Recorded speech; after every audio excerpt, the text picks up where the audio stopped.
Well, what are we up to today? Well, I'm going to be doing some more work on my file server, which I thought was completely fixed and working, but as it turns out it wasn't.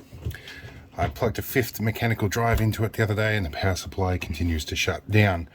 Now the power supply I'm using in there is a recycled 600 watt computer power supply, and I think it has problems like all the other supplies that I have on my shelf, and they are there on my shelf because they have problems. So I got impatient and I went and purchased a power supply locally, which locally in a rural area generally means premium prices. So I got this Deep Cool DQ 750 ST, 750 watt supply, brand new, and I'm going to put that in there. Now, because there's warranty involved, I don't really want to chop leads like I've been doing with the other one, and this lead arrangement presents a slight problem. I normally bridge the green to any black to make this fire up, and I can't. So what I've done is I have nicked an ATX connector off another power supply board. I'm going to use that, or rather another motherboard. I'm going to use that to connect my power supply, which I think I may have picked the wrong one. Let's see if this actually fits. It does not. Oh, there it goes. It does. All right. Now I can connect my two wires.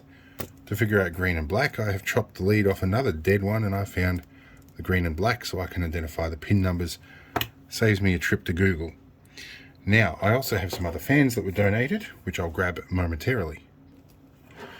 This box of fans, which was donated by my local computer tech, has these adapters on the end for Molex plugs, so I can use them to connect my connectors to the Molex plugs, which will be nice.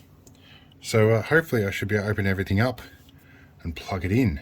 But anyway, I've got to get some wires soldered onto this stuff, and I also have to pull the server out of service, which means I need to clean my desk to make room for it here.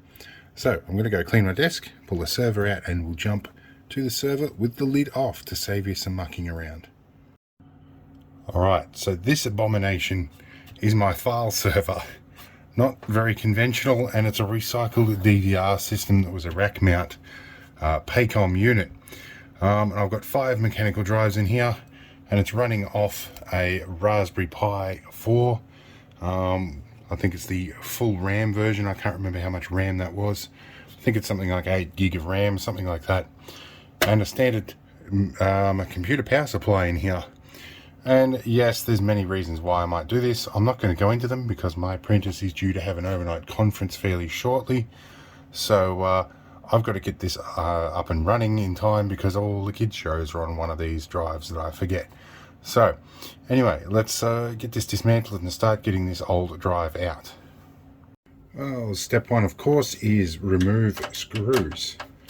Now, I have soldered bits of this board in, or this power supply in, directly to the power supply, and I don't really want that. I want to be able to replace it a little more easily, given that I've had to do this about 9 times now, as I pretty well built this out of recycled parts. So let's get this out and see what we can chop. Where are my flush cutters? We might bring our camera angle over. Here we go. Alright. So I did go to the trouble of zip tying everything in, which I think is going to be my downfall now. Luckily I do have a big bag full of zip ties to replace them. Yes, okay. A lot of zip ties are going to need to be chopped. Frustrating part, I had everything routed very nicely. So there's one Molex plug. Did that for the 5-volt side.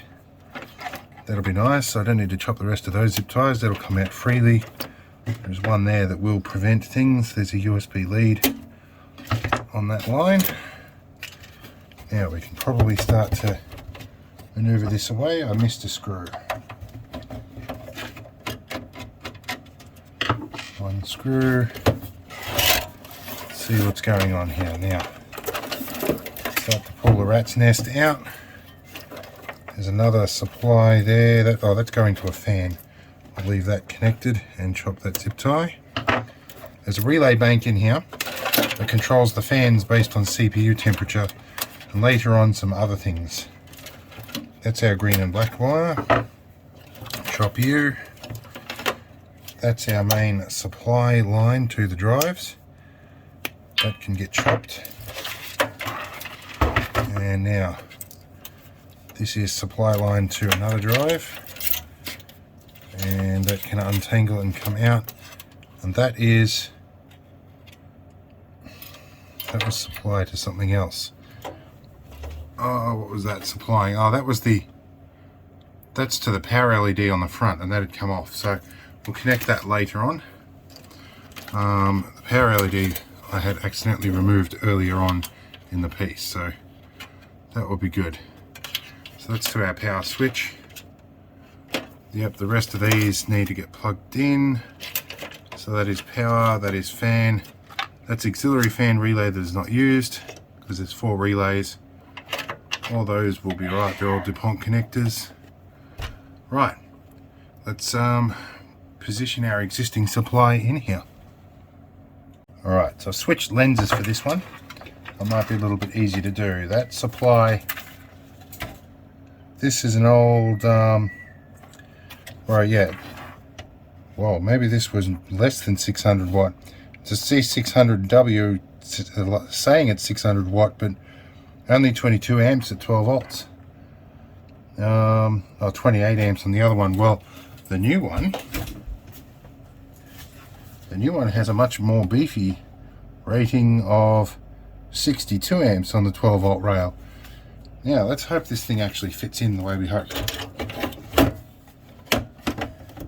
Well, it looks like the fan grill is not going to clash with the cutout on the back, so we can screw that in. Right, I'll get some screws in and we'll be right back.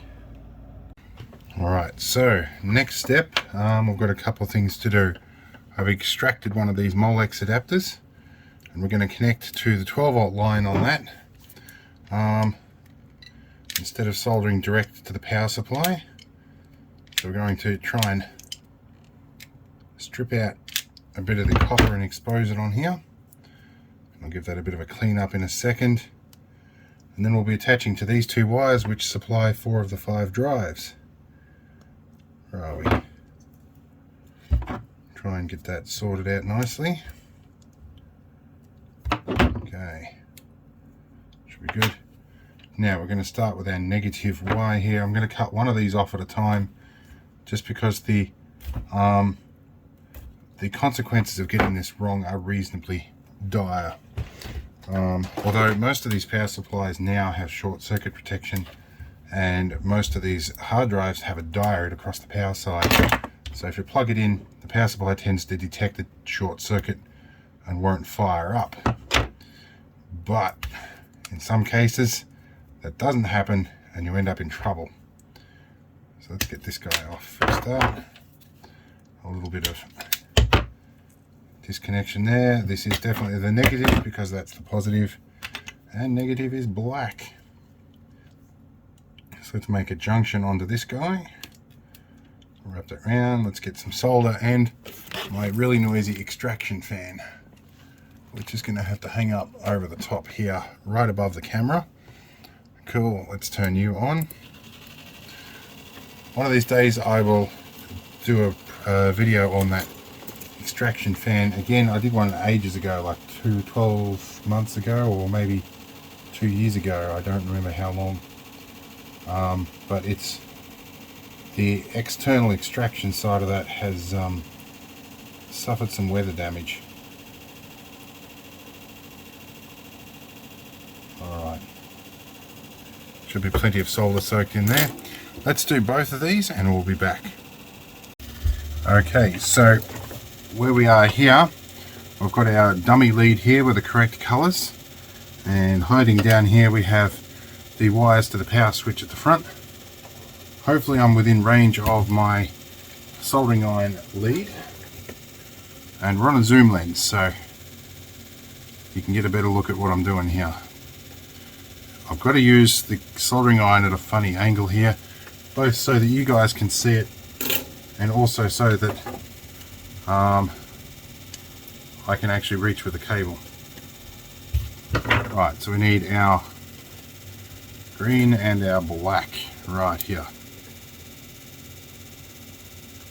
on that pin, and then on this pin here immediately adjacent to it. Alright, could probably put a little bit more solder on there, and I'll insulate these probably with some hot glue or some insulation tape. With hot glue fun. Now that should connect to that. I've got my power sorted. The only other thing I really need to do is the front panel power. I might see what other connections I've got in here and what I can connect it to, so I might be able to pick up my power LED straight off the front of that, which was one of these guys. I think this one. Some insulation tape on this, and I'm seeing LED on the DuPont connector underneath it. Oh, if I can peel that bit of tape off that was supposed to hold these things together. Because I have the I have a power lead, and the hard drive light is connected to a serial data connection. Yes, that definitely says power LED. And there's a red and a black wire there. I think I had these connected up to 5 volts. So I might find a 5 volt line on the ATX connector, and we'll be able to do that as well. Get that guy. Where's our red one?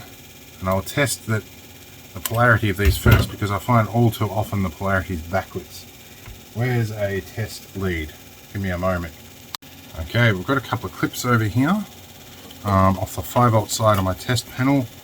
Let's have a look here. Let's grab negative there, positive there, and our light doesn't light up. Okay, so let's try that way. And our light does light up. So the polarity's backwards. I thought so. Alright, now we'll hook that up appropriately. A bit more solder here. Oh, it's getting tangled up on my reflow gun over there. We'll tin these guys. Now I actually have to look up the ATX pin out. Although I should be reasonably confident that any of the red wires here will be 5 volts. So, you know what, I'm going to pick up off a red wire. And being as this is a pretty non-critical thing, if I burn out this LED, I don't care. I'm going to pick up off a black. So red, red, white, black. That way. We're going to guess that one based on colours, and we'll see what happens. But I'll need to insulate that. Alright, let's get cracking. Alright, so before I actually hook anything else up, I'm going to hook up just the ATX connector and see if it all fires up as intended. And I'm going to stick it down here to avoid short circuits, except this cable is a bit unruly, so I really don't want that getting loose. Let's see how much blue tack it takes to hold this guy down. Alright, might need to change our camera lens back a bit. Hold up a sec. Alright, we're on to a different camera lens, and somewhere I have a power lead with an IEC connector on the back. Can you hear the junk on my floor? I need to clean up. Alright, here's an IEC lead. IEC standing for one of them. Plug you in, turn you on, undo the front, and push this power button. And the power light comes on. That's good.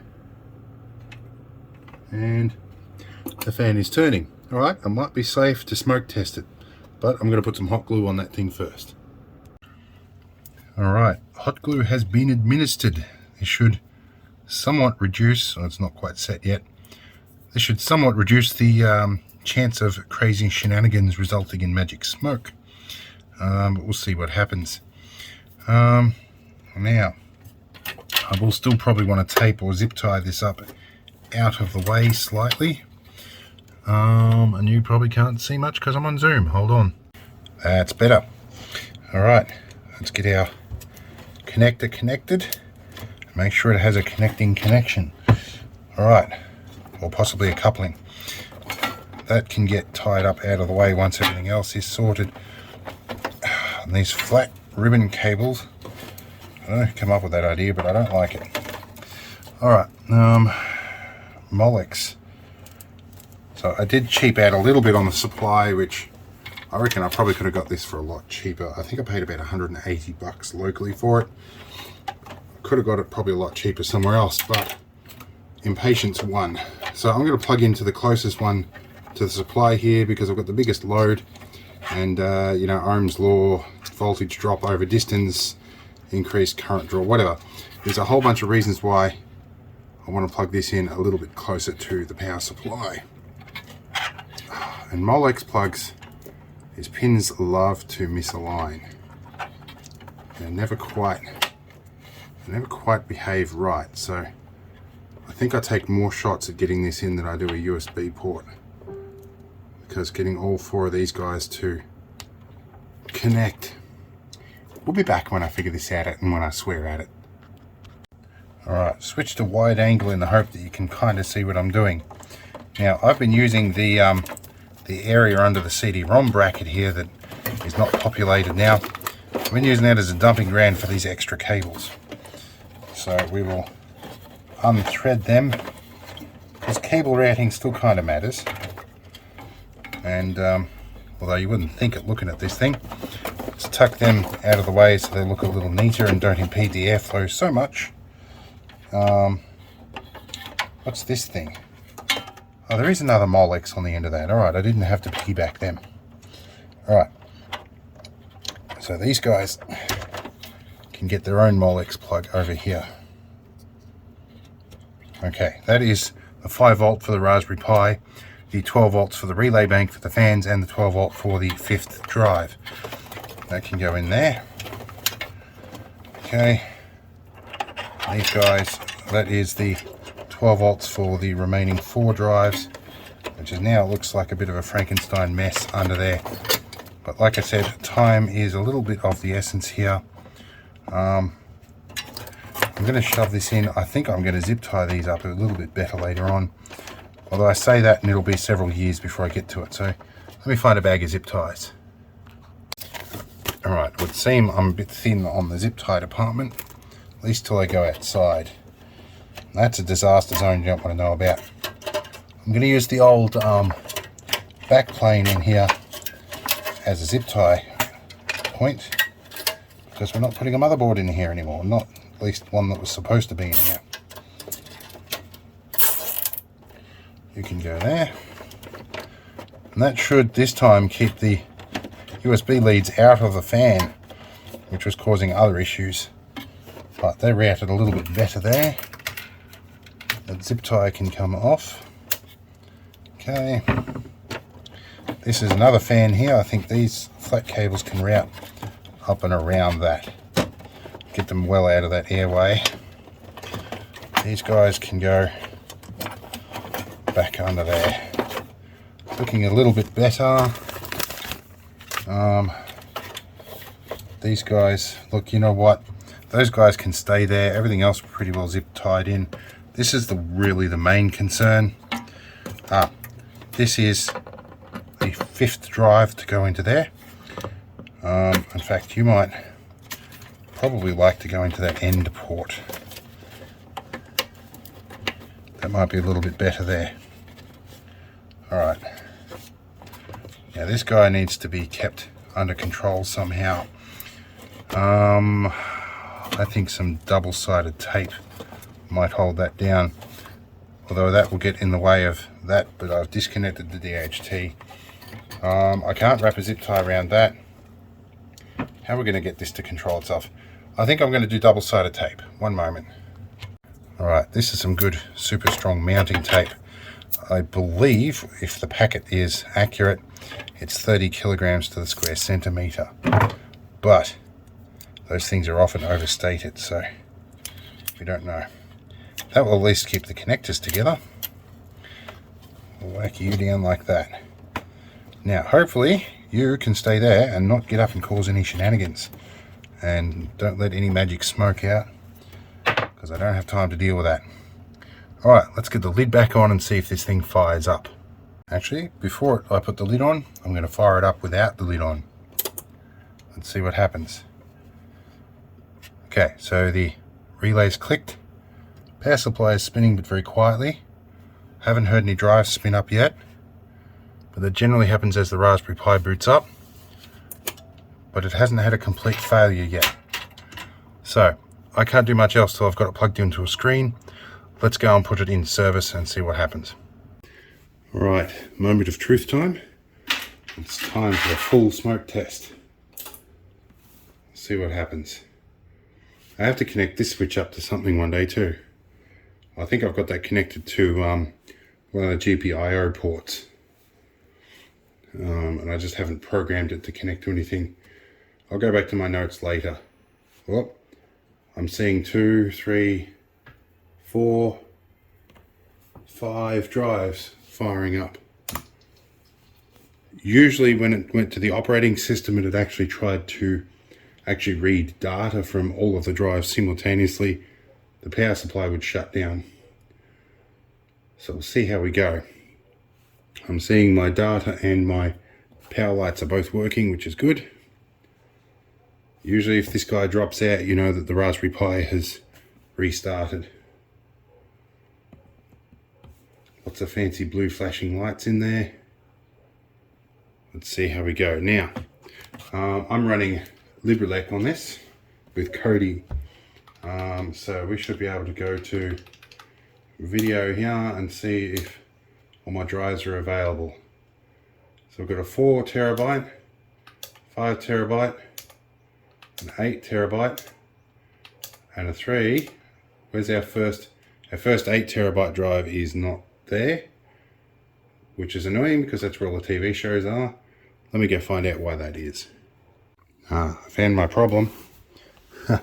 One of the connectors had come out down here, actually out of the drive, and I hope that hasn't shorted the power out or killed anything. And I can't really see what I'm doing on camera, so I may or may not have to fit this back in. Oh no, there we go. Here we go. That's in. That's the other 8 terabyte drive. The one on the bottom stack is the first 8 terabyte.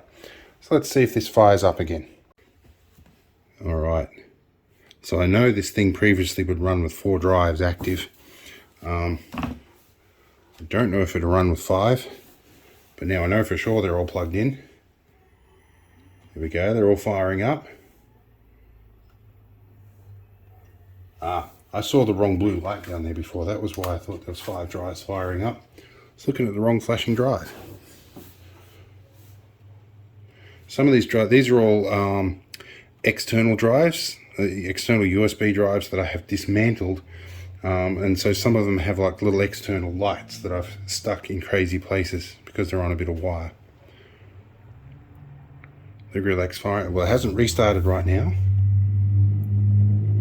My neighbours are home. Can you tell how I know? All right. Let's see. Let's go through our file list. Let's go through videos. Should take us to a file index. What have we got? 4 terabyte, 5, an 8, an 8, and an 8. All right, let's just spin them all up so they're all actually using power.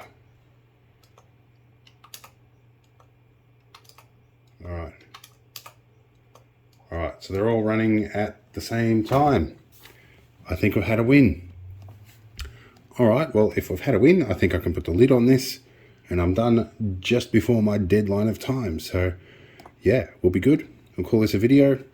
And when my front yard dries out and isn't a giant complete flooded bog, we'll do some 6-wheel drive ambulance stuff. See you later.